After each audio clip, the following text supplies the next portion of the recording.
আমার গোয়ালে ইলানোর গোয়ালে হ্যাঁ কোন দিচ্ছেন এগুলা নিয়ে ওই না আমার বাচ্চা সুমনের অসুখ ওকে দেখবে নিয়ে দেখতেছি শুনলাম হ্যাঁ আমি শুনছি তোর নাকি অসুখ ঘরে বেড়ে গেছে ঘরে বেড়ে গেছে। ঠিক আছে যান যাই দে সুমন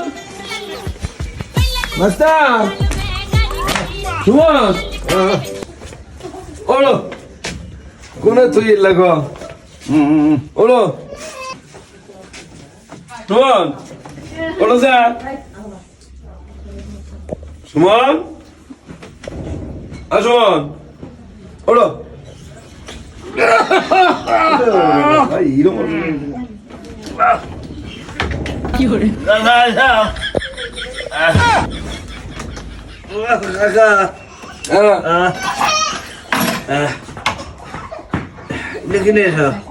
এলানছি তোর অসুখ কি খাস না খাস কয়েকদিন ধরে এজন্য নিয়ে আইছি যখন খাওয়া হারছি তখন চাচা নিয়ে আইসো নাই এখন আমার পিন্ধে চলে না এখনই করো চাচা আমার গোয়ালে ইলানোর গোয়ালে আমার গোয়ালে ইলানোর গোয়ালে